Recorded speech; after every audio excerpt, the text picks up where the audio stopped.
नमस्कार विद्यार्थी मित्रांनो, आपल्या MPSC PIQ base 1 mark fix सिरीजमध्ये स्वागत आहे। आज आपण नाही का वनस्पतीमधला नेक्स्ट टॉपिक पाहू, जे आहे वनस्पतीचे पोषण द्रव्ये। या 16 मूलद्रव्यावर प्रश्न विचारताना आयोग दिसते। याचे PIQ सुद्धा घेऊ, म्हणजे यामधून सुद्धा तुमचा 1 मार्क फिक्स होईल असं आपण सांगू शकतो। तर चला तर बघूया वनस्पतीचे पोषण द्रव्ये। एकूण वनस्पतीचे पोषण द्रव्ये किती आहे? तर 16 आहे। लक्षात ठेवा किती आहे वनस्पतीचे पोषण द्रव्ये, तर 16।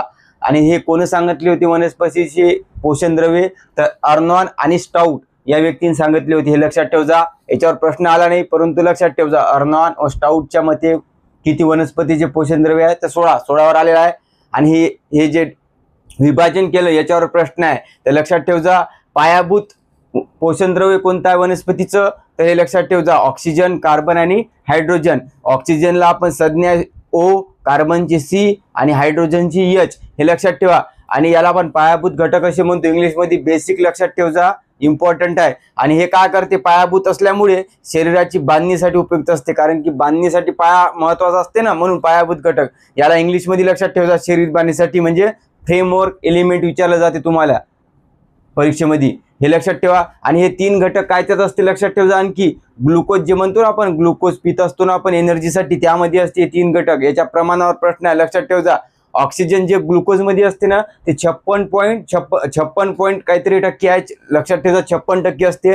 कार्बन 40% असते, आणि उरलेलं जे राहते 6 ते 7% ते हायड्रोजन असते। या कार्बनवर प्रश्न आलेला आहे की ग्लुकोज मध्ये कार्बनची टक्केवारी किती असते? तर 40।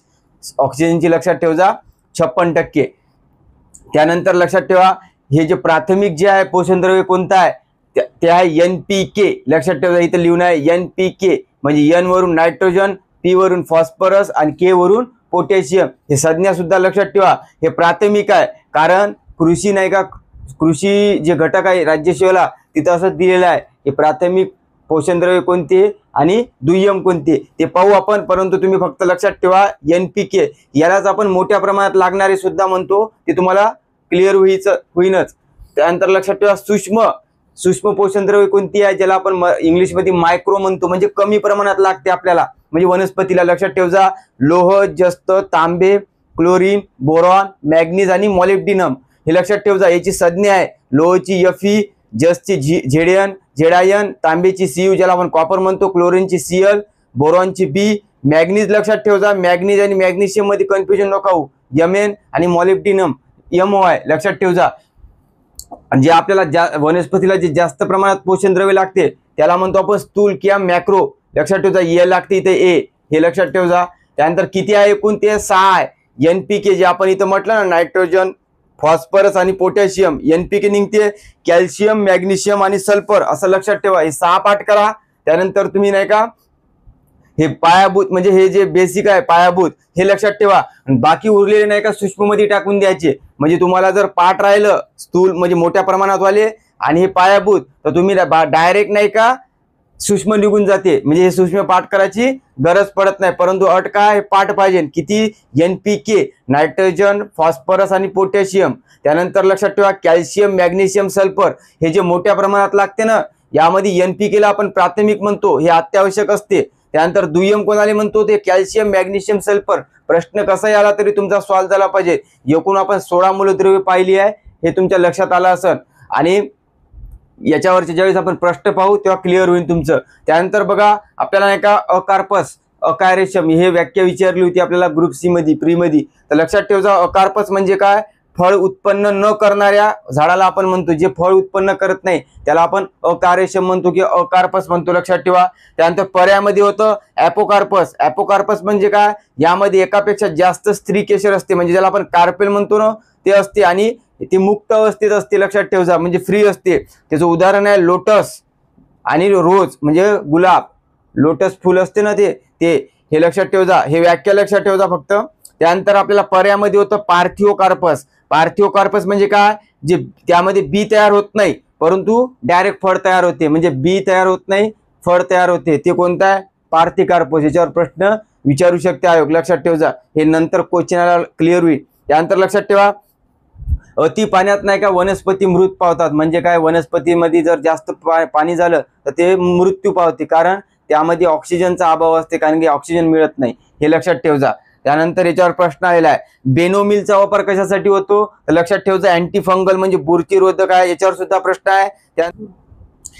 त्यानंतर बघा, कडुलिंबात नाही का कोणते कीटकनाशक असते? तर लक्षात ठेवायचा अझॅडिरेक्टिन नावाचं असते. याच्यावर एमपीएससी ने प्रश्न विचारला, परंतु आपला अभ्यासाचा भाग नाही आहे, परंतु आता आपण ते लक्षात ठेवायला पाहिजे. कडुलिंबात कोणते राहते? तर अझॅडिरेक्टिन. पर्यायाने सुद्धा आपण काढू शकतो, आपण प्रश्न आल्यावर पाहू. त्यानंतर लक्षात ठेवा, कीटकनाशक खरेदी करताना कोणत्या गोष्टीची आवश्यकता असते आपल्याला?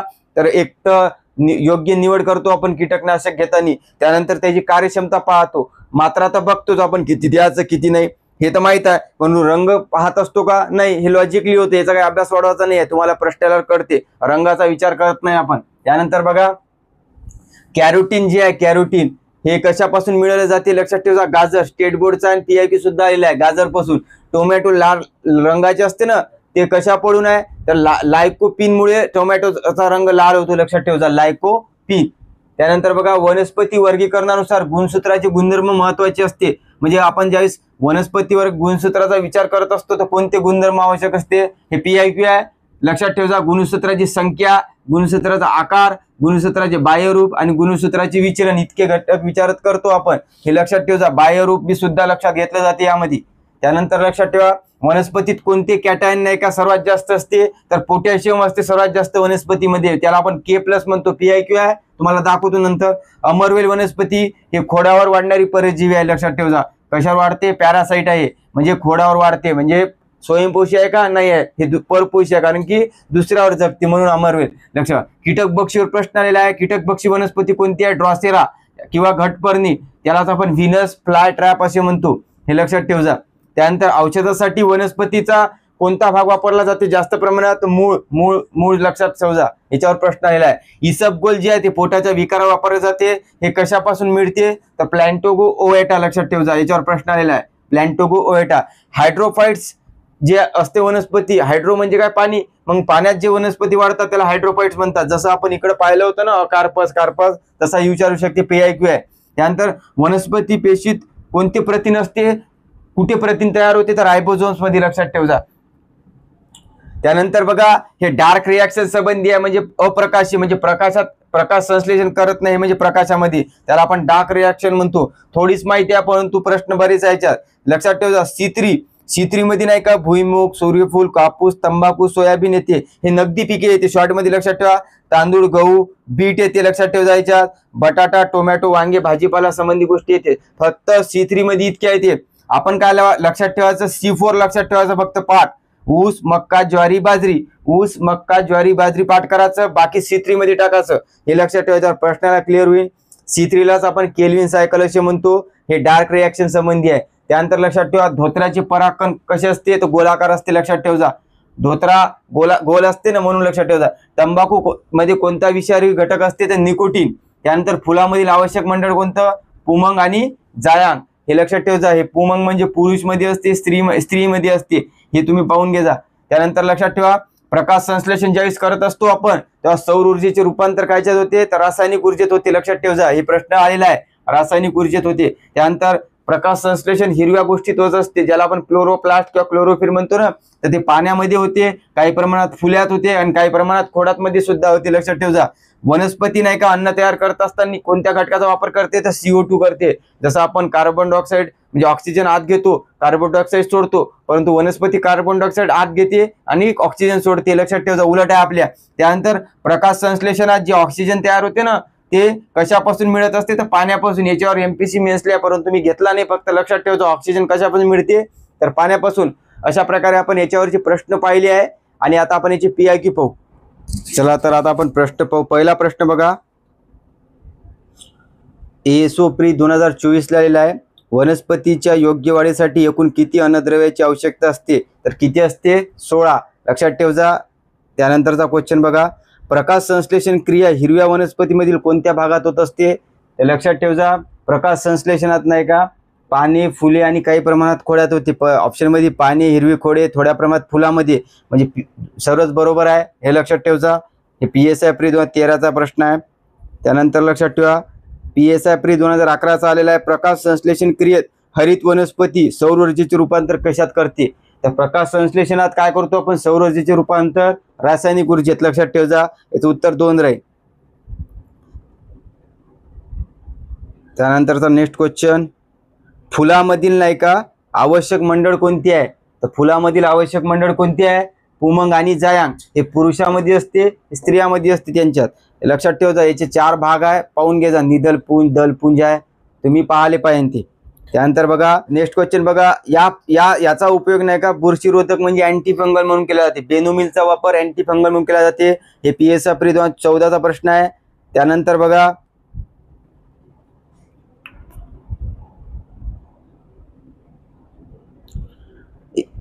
ASO प्री 2012 खालीलपैकी कोणते मूलद्रव्य सूक्ष्म पोषक द्रव्य आहे?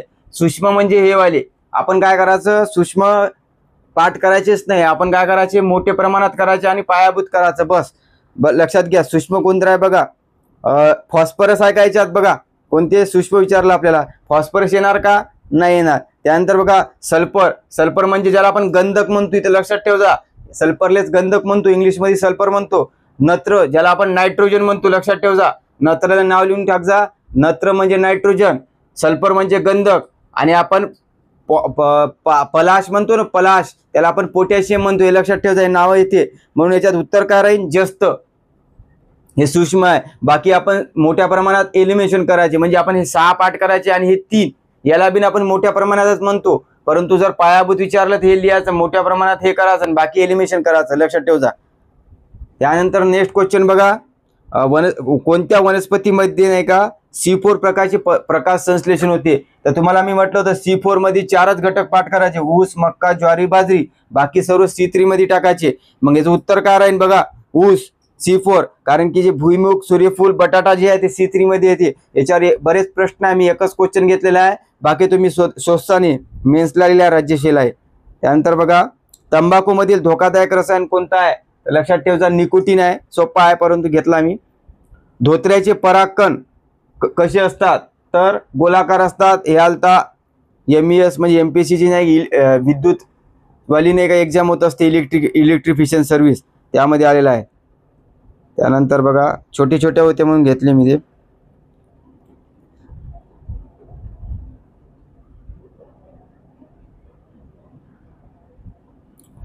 वनस्पती पेशीत कोणत्या ठिकाणी नाही का प्रथिने तयार होत असते? तर लक्षात ठेव जा, प्रथिने कुठे तयार होत असते? तर रायबोझोम्स मध्ये होते. हे आला होता प्रश्न आपल्याला क्लर्क टायपिस्ट मेन 2017. त्यानंतरचा क्वेश्चन बघा,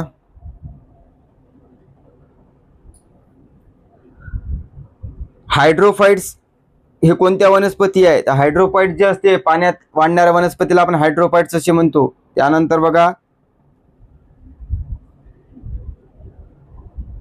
ड्रॉसेरा वनस्पतीच्या कुठल्या वर्गात येते? तर ड्रॉसेरा कीटकभक्षी वनस्पती आहे. घटपर्णी, व्हीनस फ्लायट्रॅप, हे 3 गोष्टी लक्षात ठेव जा. खालीलपैकी कोणतं कॅटायन वनस्पतीमध्ये सर्वात जास्त प्रमाणात असते? तर सर्वात जास्त कोणतं कॅटायन असते? तर पोटॅशियम, ज्याला K+ म्हणतो, लक्षात ठेव जा. त्यानंतर वनस्पतीच्या वर्गीकरणामध्ये गुणसूत्राचे कोणते गुणधर्म महत्वाची भूमिका पार पाडते म्हणते? तर गुणसूत्राची संख्या, इथं लिहून आहे. गुणसूत्राची संख्या, गुणसूत्राचा आकार, बाह्यरूप आणि गुणसूत्राचे विचलन, म्हणजे वरीलपैकी सर्व आहे. हे काय अभ्यासाचा भाग नाही आहे, हे आपण मारू शकतो वेळेवर सर्वच. त्यानंतर बघा, राज्यसेवा 2015चा प्रश्न आलेला आहे. पुरातन काळापासून वनस्पती आजार बरे करण्यासाठी नाही का जी पद्धत वापरली जाते त्याच्यावर आहे. आपल्या उपचार पद्धतीतील अर्ध्यापेक्षा अधिक औषधे वनस्पतीजन्य आहे. भारतीय औषध वनस्पतीच्या शब्दावली 3000 वनस्पती आहे. या वनस्पतीचा कोणता भाग सर्वात अधिक औषधासाठी वापरला जातो? तर लक्षात ठेव जा, मूळ वापरले जाते. पहिला क्रमांक आहे, राज्यसेवेचा प्रश्न आहे. कन्फ्युजन होऊ शकते वेळेवर आपल्याला. त्याचा क्वेश्चन बघा नेक्स्ट, इसबगोल जे पोटाच्या विकारावर वापरले जाते ते कोणत्या वनस्पतीपासून मिळवले जाते? तर प्लॅन्टिगो ओव्याटा. हे सुद्धा राज्यसेवेचा प्रश्न आहे, लक्षात ठेव जा. इसबगोल कशावर वापरले? पोटाच्या विकारावर. ते कोणापासून मिळवले जाते? प्लॅन्टिगो ओव्याटा. त्यानंतर बघा,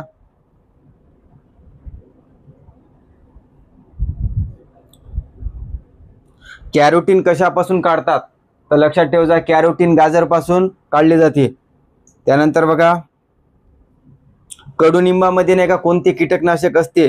तर अझॅडिरेक्टिन असते, लक्षात ठेव जा. बघा, हे DDT आपण तर बघितलेलं आहे, तणनाशक आहे. मग पर्याय एलिमेंट करायचा आपण. अल्ट्रिन आलेला आहे आणि अझॅडिरेक्टिन BSC. अझॅडिरेक्टिन किती मोठं नाव देऊन आहे, आपण वाचतो का असं? म्हणून त्या सायन्समध्ये असे जे म्हणजे वेगळे नाव असते ना, त्यालाच उत्तर मारायचं. कधी कधी जर अननोन क्वेश्चन राहिला तर अझॅडिरेक्टिनच मारायला पाहिजे होतं. लॉजिकली अभ्यासाचा भाग नाही आहे, पण आता लक्षात ठेवा.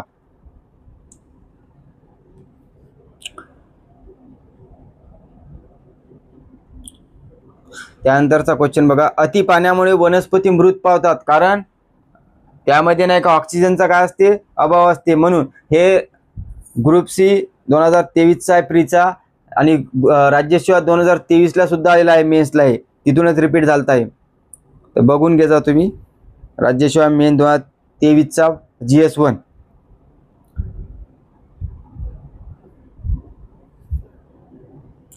त्यानंतर बघा ग्रुप C 2022चा आहे पूर्व परीक्षेचा, फळ उत्पन्न न करणाऱ्या झाडाला काय म्हणतो आपण? फळ उत्पन्न न करणाऱ्या झाडाला आपण काय म्हणत असतो?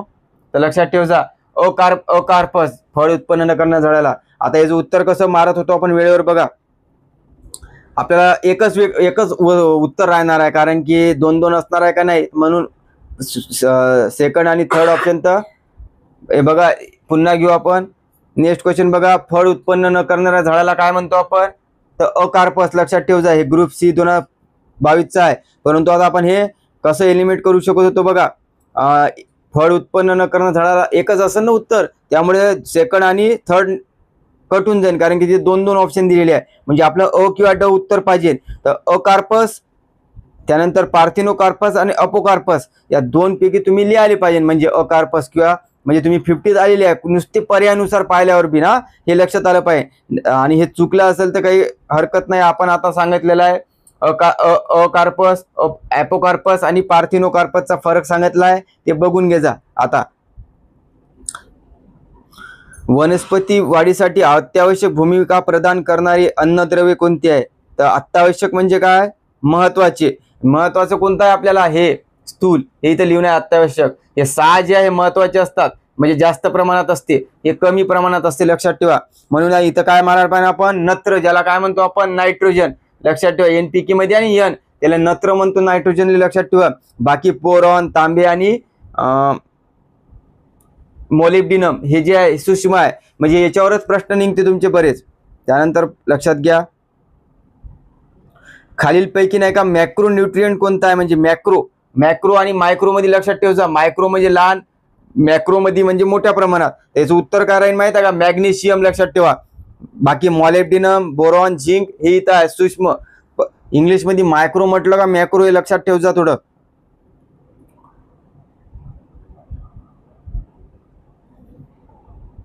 त्यानंतरचा बघा, वनस्पतीसाठी नाही वाढीसाठी आवश्यक सूक्ष्म अन्नद्रव्य कोणतं? म्हणजे मायक्रो विचारलं, पण आपण काय करायचं? आपले 6 पाठ करायचे मोठ्या प्रमाणात. तर कट करायचं बघा. सल्फर आहे, म्हणजे त्याला गंधक म्हणतो. पलाश म्हणजे काय? पोटॅशियम. त्यानंतर मॅग्नेशियम, हे बघा इथं 6 निघले. म्हणजे तुम्हाला काय करता येते? 6 पाठ केल्यावर सुद्धा प्रश्न सॉल्व्ह करता येते. 16 मूलद्रव्य पाठ करायची गरज नाही आहे. त्यानंतरचा क्वेश्चन बघा, ग्रुप C 2021चा आहे पूर्व परीक्षेचा. वनस्पतीमधील नाही का अकार्बनिक पोषक घटकाबाबत सत्यविधान ओळखा. तर याच्यात नाही का N म्हणजे नायट्रोजन, पहिला सेंटेन्स वाचा. N म्हणजे नायट्रोजन, S म्हणजे सल्फर, आणि Fe म्हणजे काय असते माहिती का? लो.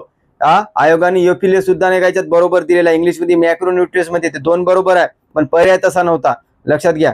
त्यानंतर C वाचा. C जे आहे आवश्यक पोषक द्रव्य आहे, म्हणजे कॉपर, झिंक आणि मॅग्नेज. हे 16 मूलद्रव्ये सुद्धा नाही का आवश्यकच आहे, परंतु कमी प्रमाणात कोणती लागते आणि जास्त प्रमाणात कोणती लागते याच्यात फरक आहे. परंतु जर हे महत्वाचं आहे, म्हणजे आपल्याला अ तर येणार आहे आपल्या ऑप्शन मध्ये, म्हणून तर याचं अ काय. आणि चौथा ऑप्शन काऊन नाही माहिती आहे का? त्याच्यात B म्हणजे बोरॉन, M म्हणजे MO म्हणजे मॉलिब्डेनम, Cl म्हणजे क्लोरीन. हे नॉन एसेन्शियल आहे, म्हणजे आवश्यक नसलेले आहे. हे आवश्यक नसलेले आहे का? नाही आहे, कारण की सर्वच आवश्यक आहे 16 मूलद्रव्य. तर म्हणून नाही का चौथा पर्याय आता कट होतं ना, आयोगाने सुद्धा ते दिला नाही. म्हणजे आपल्याला, आणि पहिलं जे बघा ते कोणतं 2 नंबरचं, O म्हणजे ऑक्सिजन, Ca म्हणजे कॅल्शियम, Mg म्हणजे मॅग्नीज. याला मायक्रो न्यूट्रिएंट्स म्हणतात. मायक्रो म्हणतात का? नाही, हे मोठ्या प्रमाणात लागते आपल्याला हे 2. बाकी सूक्ष्म आहे, म्हणून ते विधान चुकीचं आहे. इंग्लिश मध्ये वाचायचं, याला मायक्रो म्हटलं का मॅक्रो म्हटलं, कन्फ्युजन होती मराठीत. त्यामुळे याचं उत्तर काय राहील? अक. फक्त इथं Fe नाही का यांनी मोठं दिलेलं आहे, फक्त तेच होतं, परंतु आपल्याला पर्यायानुसार मारायला पाहिजे होतं. फक्त पर्यायानुसार मारायला पाहिजे, तिथं होतं का नाही हे पाहायचं नाही. त्यावेळेस पर्यायामध्ये जर पर्यायातूनच आपल्याला उत्तर शोधायचं असेल तर तितक्या माहितीवर आपण नॅरो दृष्टिकोन घ्यायचा नाही, फक्त एलिमिनेशन पद्धत वापरायची इथं. त्यानंतर बघा ISO 2016 आलेला आहे. वनस्पतीच्या शरीर बांधणीसाठी कोणते घटक आवश्यक आहे? शरीर बांधणीसाठी कोणते घटक आहे? पायाभूत, ज्याला आपण फ्रेमवर्क एलिमेंट म्हणतो. लक्षात ठेवा इंग्लिशमध्ये. तर कोण आहे? कार्बन, हायड्रोजन आणि ऑक्सिजन. हे लक्षात ठेवजा. ऑप्शनमध्ये हे 16 मूलद्रव्ये राहणार आहे. हे नावं लक्षात ठेवजा. हे जसं की कर्ब म्हणजे कार्बन, कुठे यालाच आपण कर्ब म्हणतो, कार्बन सुद्धा म्हणतो. नायट्रोजनला नत्र म्हणतो. त्यानंतर पोटॅशियमला पालाश म्हणतो आपण. त्यानंतर आणखी काय? सल्फरला गंधक म्हणतो. हे ऑब्लिक म्हणून लिहा तुम्ही, जेणेकरून कन्फ्युजन जात नाही. पण इंग्लिशमध्ये तुम्हाला डायरेक्ट दिसणार आहे ते.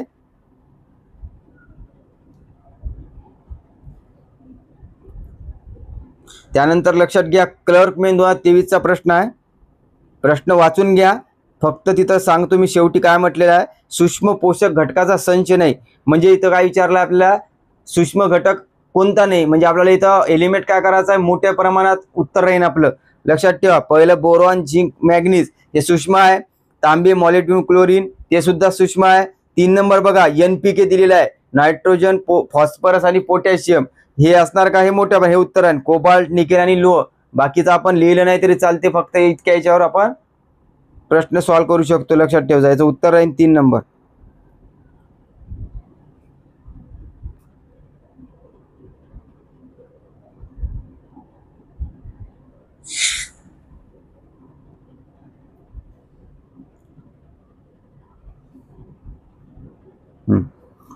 अशा प्रकारे नाही का आपण वनस्पतीचे पोषण द्रव्य आणि काही इम्पॉर्टंट गोष्टी बघितल्या आहे. आता आपण यानंतर नाही का वनस्पतीवरील जे रोग आहे ज्याच्यावर प्रश्न विचारलेले आहे बरेच, ते घेऊ आपण. आणि वनस्पती टॉपिक नाही का संपू तिथं आपण. जर तुम्हाला आजचा व्हिडिओ आवडला असेल नक्कीच लाईक करा, कमेंट करा, शेअर करा, सबस्क्राईब करा. धन्यवाद.